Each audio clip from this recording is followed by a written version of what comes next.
Congress party से जुड़ी हुई एक बड़ी जानकारी आपको बता दें। कांग्रेस नेता ने भीतरघात के गंभीर आरोप लगाए हैं अपनी ही पार्टी के सांसद पर। रामनिवास घोडेला ने आज मीडिया से बात करते हुए कई गंभीर बातें सांसद जयप्रकाश को लेकर कही हैं बातें। बतौर सबूत ऑडियो और वीडियो क्लिप भी उन्होंने अपनी शिकायत में दिए हैं फैक्ट फाइंडिंग कमेटी को, जो करण सिंह दलाल के नेतृत्व में बनी है। भीतरघात के कारण कांग्रेस पार्टी की हार हुई, ये रामनिवास घोडेला का कहना है। उनके खिलाफ साजिश की गई, पार्टी के बड़े नेताओं द्वारा साजिश रचने की ऑडियो क्लिप सामने आ गई है। को इलेक्शन के बाद में हमारे पास जो ऑडियो आई, चाहे उसमें रणधीर सिंह धीरा जी की थी, चाहे उसमें जयप्रकाश जी की थी, और लोगों की जो हमने गांव के लोगों ने बताया, इनके अनेक लोगों के बारे में हमारे को बताया गया। तो वे बातें हमने जो जिन लोगों ने बताई, हमने वही बातें हमने उनको बता दी। भीतरघात नहीं हुआ, ओपन बिल्कुल खुल के। क्यों? तो देखो, वो धीरे की ऑडियो से पता लगता है, सारा है तो एक ही ग्रुप।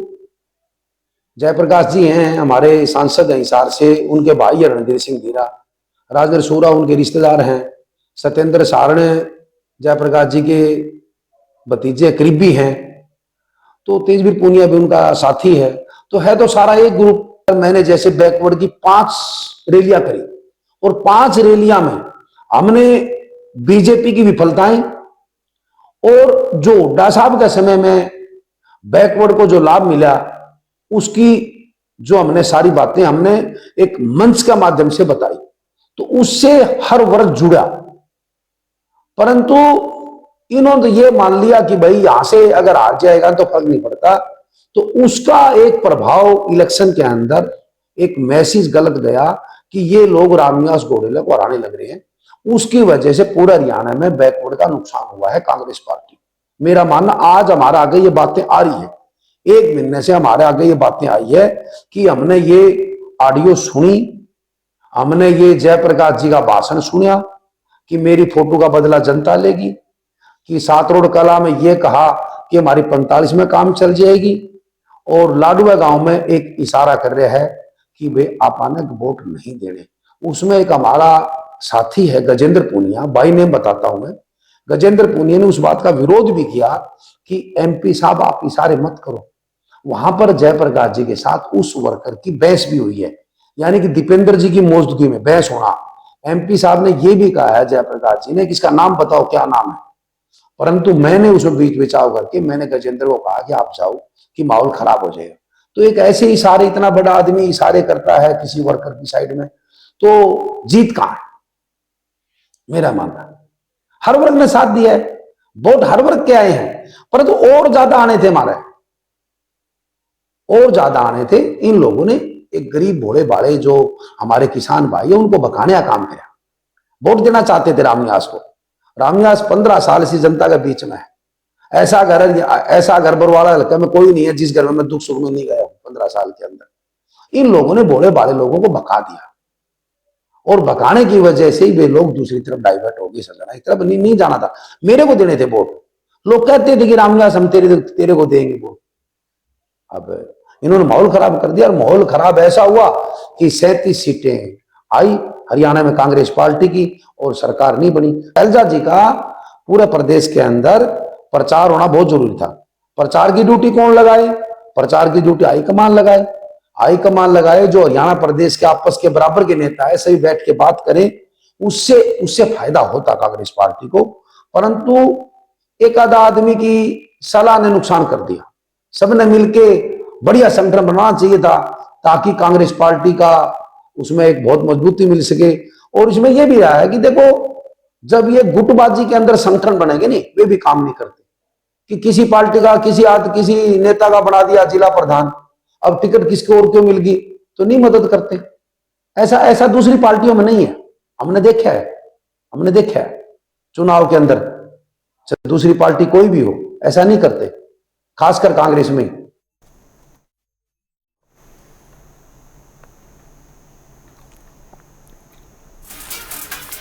तो कांग्रेस पार्टी के पूर्व विधायक, पार्टी के प्रत्याशी 2024 के विधानसभा चुनाव में रामनिवास घोडेला गंभीर आरोप लगा रहे हैं अपनी पार्टी के सांसद के ऊपर, न सिर्फ सांसद पर बल्कि उनके आसपास के कई अन्य नेताओं के ऊपर भी।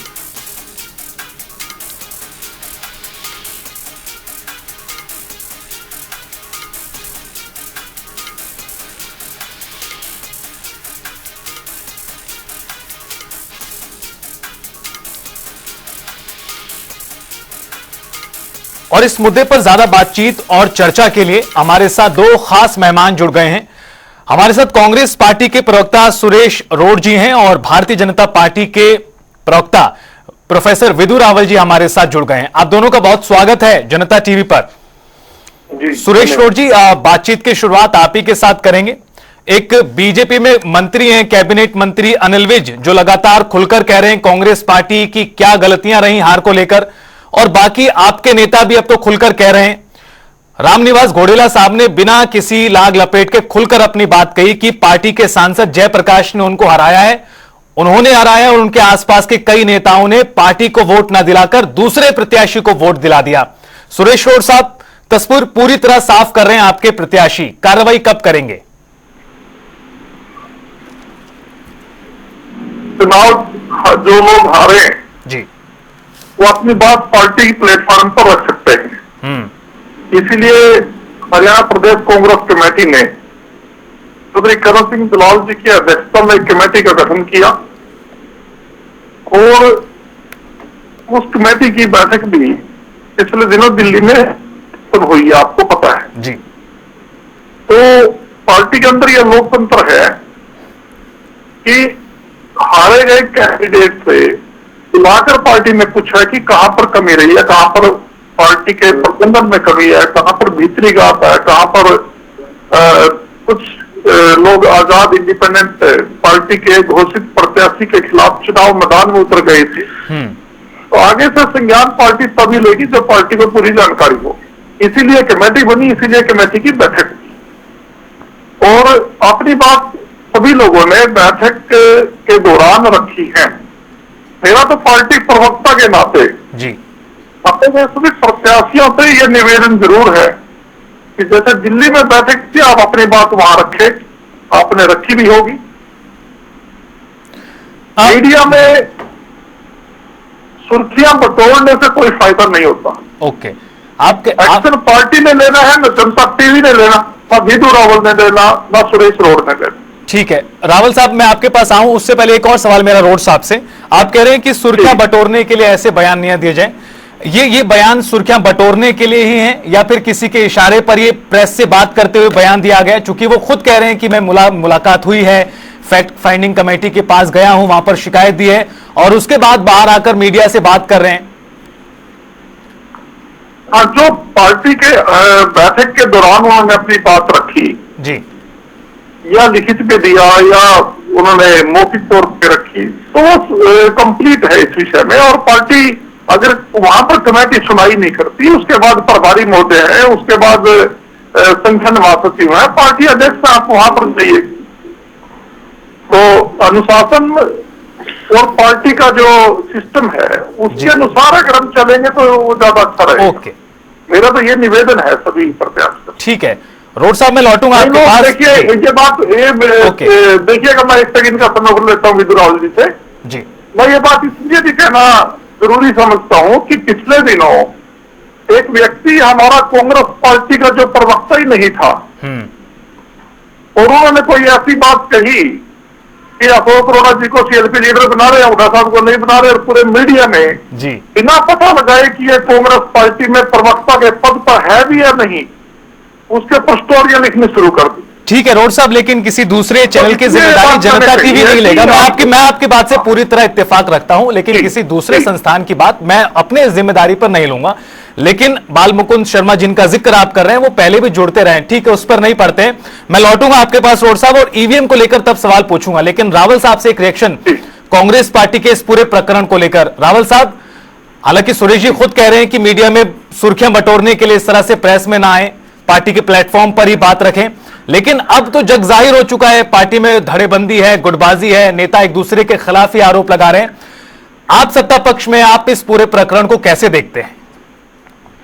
रितेश जी, मैं उम्मीद कर रहा हूँ मेरी आवाज ठीक ठाक आ रही है। जी रावल जी।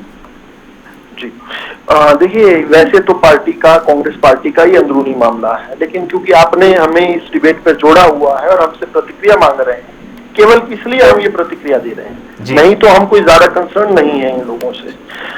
सुरेश रोड जी ने पहले निवेदन किया अपने प्रत्याशी, कांग्रेस पार्टी के प्रत्याशी से, और उसके बाद नसीहत दी। पहले निवेदन किया कि वो पार्टी फोरम पर बात रखें, लेकिन ये निवेदन कहाँ किया?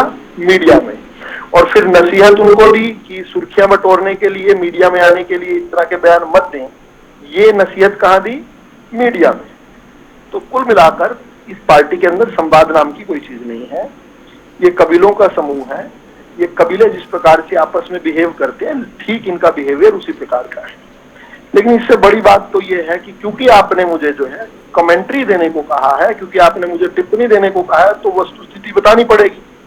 कांग्रेस पार्टियों ने कांग्रेस राहुल साहब, आप भी हितैषी हैं, चूंकि बीजेपी के तमाम नेता कांग्रेस पार्टी की हार के कारण गिना रहे हैं। कांग्रेस पार्टी के प्रत्याशी ने भी बताया। रावल साहब, आप भी बता सकते हैं जी। मैं भी गिनवा देता हूं। ओके। देखिए, कांग्रेस पार्टी की हार के कारण बताने के लिए मुझे एक छोटी सी कहानी बतानी पड़ेगी आपको, शॉर्ट में। एक बार एक व्यक्ति डॉक्टर के पास गया और बोला, जी मैं यहाँ हाथ लगाता हूँ, यहाँ दर्द होता है, यहाँ हाथ लगाता हूँ, यहाँ दर्द होता है, सिर पर हाथ लगाता हूँ, सिर पे दर्द होता है, पेट पे हाथ लगाता हूँ, पेट पे हाथ दर्द होता है, पैर पे हाथ लगाता हूँ, वहां दर्द होता है। तो डॉक्टर ने तुरंत बुलाया और कहा, इसके उंगली पर जो है फ्रैक्चर है, इसकी उंगली का प्लास्टर कर। कांग्रेस पार्टी की जो स्थिति है, वो कुछ भी कहें, अगला आपने सेक्शन ईवीएम के लिए रखा हुआ है। ईवीएम तो केवल एक स्केपगोट है। ईवीएम बेवफा हो गई, इलेक्शन कमीशन बेवफा हो गया, ये तो केवल बातें कहने की हैं। अच्छा। असल मामला तो कांग्रेस पार्टी के भीतर है। कांग्रेस पार्टी की वैचारिक शून्यता और कांग्रेस पार्टी का अयोग्य नेतृत्व जो है, जिसको ये दोनों चीजों को छोड़ नहीं सकते, और इसी कारण से ये जनता के बीच में जाते हैं, जनता इनको स्वीकार नहीं करती है। अब ये ईवीएम पर कितना ही रोए, इनकी हालत वैसी है जैसी पाकिस्तान की क्रिकेट फैंस की है। जब पाकिस्तान जीतती है तो ठीक है, जब पाकिस्तान की क्रिकेट टीम हारती है तो कहते हैं मैच फिक्स है। ठीक इनकी हालत वही है। अगर गलती से कोई एक आध स्टेट जीत जाते हैं तो ईवीएम ठीक है, और नहीं तो ईवीएम जो है वो बेवफा है। इनकी हालत जो है ऐसी है कि ये ईवीएम पर इतने पत्थर फेंक चुके हैं, जितने इनकी अकल पर पत्थर पड़े थे, वो सारे पत्थर उठाकर ये इलेक्शन कमीशन के दफ्तर पर फेंकने लगे, लेकिन फिर भी जेब नहीं मिट रही है। असल मामला ये है कि जब आप हरियाणा के अंदर खुल्लम खुल्ला जातिवाद का जहर घोलोगे, आप लोग खुल्लम खुल्ला ये कहोगे कि जब हम आएंगे तो हम 50 वोटों पर एक नौकरी देंगे। हम तो कह ही रहे थे कि हमने गरीब को हक दिलाया, पर्ची खर्ची से मुक्त करवाया। इन्होंने हमारी बात पर मोहर लगाई, इनके प्रत्याशियों ने और इनके एमएलएज ने जी। इन्होंने खुद कहा कि हम 50 वोट पर एक नौकरी देंगे। इनके लोगों ने कहा पहले अपना घर भरेंगे। ठीक है। तो क्या कोई राइट माइंडेड हरियाणवी इनको वोट देता? ये बातें सुनकर इनके लूट और खसूट के लिए कौन वोट देता? यानी रावल साहब, आपने जो सलाह जी, आपने जो फैक्ट बताया है कांग्रेस पार्टी के लिए, वो उनके बयान है। ठीक है सुरेश जी, जो कहना है रावल साहब का, उस पर तो आप जवाब दीजिए। उसमें मेरा भी सवाल था ईवीएम को लेकर। क्या ईवीएम को सही में सिर्फ इसीलिए रखा गया है ताकि अपनी हार की जिम्मेदारी खुद ना उठानी पड़े, जिम्मेदारी सुनिश्चित ना करनी पड़े, इसलिए ईवीएम पर ठीकरा फोड़ दो? चूंकि रामनिवास घोड़ेला साहब ने साफ अपने बयान में साफ कहा है, जो उन्होंने आज दिया उसमें उसने साफ कहा कि ईवीएम को लेकर चर्चा हुई, लेकिन हार के कारण कुछ और थे। कांग्रेस पार्टी पर नैरेटिव ये सेट क्यों कर रहे कि ईवीएम के कारण हार गए? देखिए, चुनाव हारने से पहले भी ईवीएम के ऊपर कांग्रेस पार्टी ने अपनी चिंता प्रकट की थी जी। राहुल गांधी जी ने कहा था कि राजा की आत्मा ईवीएम में अटकी हुई है। जिस प्रदेश में हम चुनाव जीते, उसके बावजूद भी ईवीएम के मुद्दे पर कांग्रेस पार्टी की निरंतर वही राय है कि चुनाव बैंक पेपर पर होना चाहिए। तो दुनिया के तमाम विकसित देश बैंक पेपर को अपना रहे हैं। हम लगातार कह रहे हैं, हम अगर लोकसभा में भी अगली बार जीतकर सरकार बनाएंगे तो भी ईवीएम हटाएंगे। इस्तीफा दे दीजिए कर्नाटक से, इस्तीफा दे दीजिए। इसी ईवीएम के जीत कर सरकार बनाए हुए हो। ठीक है रावल साहब, मैं आता हूँ। रावल साहब, मैं आपके पास आता हूँ, आपको पूरा समय दूंगा। सुरेश जी अपनी बात। मैं ये कहना चाह रहा हूं, ईवीएम के ऊपर हमारी जो चिंता है वो जो की तो है। हम चुनाव जीत गए, इसका मतलब ये नहीं है कि ईवीएम में गड़बड़ नहीं है। वहां तो कई लोग कहते थे पीछे कि पंजाब में नहीं गड़बड़ करी बीजेपी ने, अगर ऐसे करते। भाई पंजाब में तो तुम चुनावी भाषण नहीं दे पाए थे। जहां पर मौका है, मुझे मीडिया के बहुत बड़े पत्रकार ने बताया जी कि करनाल जिले में भारतीय चुनाव आयोग के पास वाले मीडिया कर्मी को अंदर जाने की इजाजत दी थी। पूरे जिले में चक्कर काट के उल्टे चले गए। ये कोई जरूरी नहीं है कि हर चीज के ऊपर ये ठीक है सुरेश और साहब, देखिए कोई व्यक्ति सुरेश और साहब दावे करना ठीक नहीं है, क्योंकि ऐसे यही दावा किया गया था एक जी ठीक है। नहीं, मेरी बात को तो ऐसे समझेंगे, जब इन्होंने कहानी सुनाई ना, मैं एक उदाहरण सुनाता हूँ। इनका उदाहरण है बिल्कुल मनोहर लाल खट्टर जी की सरकार के समय में उनके ओवैसी भूपेश्वर दयाल जी के घर सोनीपत में चोरी हो जाती है। हम भी डिबेट पे जुड़े, लॉ एंड ऑर्डर का जनाजा निकला हुआ था, लेकिन इन्होंने कंप्लेंट दी पुलिस में कि भूपेश्वर दयाल माननीय मुख्यमंत्री मनोहर लाल खट्टर के वस्ती के घर चोरी हो गई। इनको कैसा लगता अगर पुलिस अधिकारी इनसे यह पूछता कि मनोहर लाल खट्टर के तो 3-4 वस्ती और हैं, जवाहर यादव भी है, अमरिंदर सिंह भी है। ठीक है सुरेश साहब, आपकी बात में पूरी तरह समझ, लेकिन इस समय ये थोड़ी है कि 4 वस्ती अगर खट्टर खान के चारों के घर में एक ही दम पे चोरी होगी। लेकिन ठीक है सुरेश साहब, आपने जो कहा वो मैंने सुना, लेकिन मेरा सवाल यही था, मैं आता हूं रावल साहब, मेरा सवाल यही था कि जो रामनिवास घोडेला साहब आरोप लगा रहे हैं आपकी पार्टी के सांसद के ऊपर, वो सिर्फ रामनिवास घोडेला नहीं है, अनिल मान है, कई और नेता भी इस तरह के हैं, खुलकर जो कह रहे हैं, जो सवाल उठा रहे हैं, तो इस पर कार्रवाई कांग्रेस पार्टी कैसे करेगी? हाँ, कार्रवाई होगी। महाराष्ट्र का चुनाव संपन्न होते ही पार्टी को जो जांच कराएगी, पार्टी कमेटी बनाई हुई है, और कमेटी के बाद जो आदमी दोषी मिलेगा, कोई भी नेता उसमें नहीं पड़ा, उस पर कार्रवाई भी होगी। ओके, पार्टी में अनुशासन भी है और पार्टी में मर्यादा भी है। ठीक है रावल साहब, आप अपनी बात रखें। देखिए, आप कार्रवाई के बारे में मत पूछा कीजिए कांग्रेस वालों से। इतना अधिकार तो रावल साहब उन पर रहने दीजिए आप जी, इतना अधिकार तो कांग्रेस पार्टी के ऊपर रहने दीजिए आप। नहीं, ये हमारे भाई हैं जी, ये हमारे भाई हैं, ये संकट में आ जाते हैं जब आप इनसे टाइमलाइन मांगते हैं, जब आपसे काम करते हैं। आज तक संगठन तो बन नहीं पाया, आज तक ये तो बता नहीं पाए कि राज्यसभा चुनाव में वोट किसने नहीं दिया था। आज तक ये तो बता नहीं पाए कि लोकसभा के अंदर जो शिकायतें आई थी उनका निवारण किया। आज तक ये नहीं बता पाए कि 14 का चुनाव क्यों हारे, 19 का चुनाव क्यों हारे, 24 का चुनाव क्यों हारे। लेकिन ईवीएम जो है ना, इनका फेवरेट स्केपगोट है। इनका फेवरेट स्केपगोट इसलिए है क्योंकि ये असली इश्यूज को एड्रेस नहीं करना चाहते। कांग्रेस को अपने विचारों को त्यागना पड़ेगा। आप ही कर रहे हो। देश का जागरूक, मैं वेट कर रहा था कब मेरी बारी आएगी, मैं इंतजार कर रहा था। देखिए, कांग्रेस पार्टी ने बहुत साल तक लूट खसूट कर ली, अब नहीं हो सकता वो काम। कांग्रेस पार्टी वही सोचती है, फिर से जनता को बेवकूफ बनाकर फिर से दोबारा राज सत्ता हथिया लेंगे, फिर लूट खसूट करेंगे।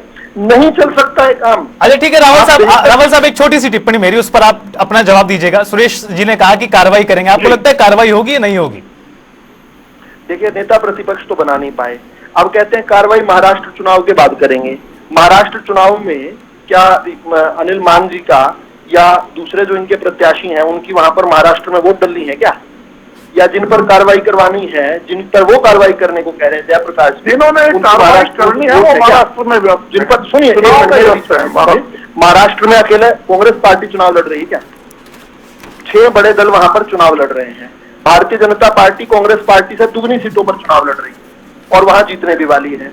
तो भारतीय जनता पार्टी तो अपने मंत्रिमंडल भी बना चुकी है, मंत्रियों के बाद जो है दूसरी बार सेशन भी बुला लिया हमने तो सबको पोर्टफोलियोज भी दे दिए, हमने तो अपना जो है विधायक दल की मीटिंग भी कर ली, हमने शपथ ग्रहण भी करवा दिया। इनसे नेता प्रतिपक्ष केवल एक पोस्ट नहीं बना पाए, हमने स्पीकर डिप्टी स्पीकर भी बना दिए। ये केवल बहानेबाजी है और इसीलिए कांग्रेस पार्टी की हालत जो है ना वो वैसी है। बस यही खता में बार बार करता रहा, कालिक चेहरे पर लगी थी और आईना साफ करता रहा। कांग्रेस पार्टी को अपने निकम्मे नेतृत्व से निजात पानी पड़ेगी अगर वो कहीं खड़ी हो सकते हैं। देश के लिए एक मजबूत विपक्ष जरूरी है, लेकिन ऐसा विपक्ष नहीं जो देश को विदेश में जाकर जो है बदनाम करे। एक लॉ एंड ऑर्डर पे इन्होंने बड़ी बड़ी बातें कही थी। अभी एक रावल साहब कंप्लीट करें, समय इजाजत नहीं दे रहा। जो समोसे वाली जांच कहां तक पहुंची, वो जो समोसे कौन खा गया मुख्यमंत्री जी के, वो तो बता दीजिए हिमाचल प्रदेश के अंदर। ठीक है, चलिए अब प्रदेश से बाहर का टॉपिक हो जाएगा। रावल साहब और रोड साहब, आप दोनों का बहुत बहुत शुक्रिया हमारे साथ जुड़ने के लिए और इस पूरे मुद्दे पर बातचीत और चर्चा के लिए। तो आपको बता दें कि कांग्रेस पार्टी हार के कारणों पर मंथन कर रही है। फैक्ट फाइंडिंग कमेटी उसने एक बनाई है और उसमें हारे हुए प्रत्याशियों से बातचीत बीते शनिवार को की गई और रामनिवास घोडेला भी वहां पहुंचे और उसके बाद उन्होंने ये बयान जो दिया है, हालांकि इससे पहले भी रामनिवास घोडेला चुनावी परिणाम के बाद खुलकर कहते रहे, एक बार फिर उन्होंने नाम लेकर निशाना साधा है हिसार के सांसद, कांग्रेस पार्टी के नेता सांसद जयप्रकाश पर। न सिर्फ जयप्रकाश पर बल्कि कई अन्य पर भी उन्होंने आरोप लगाए।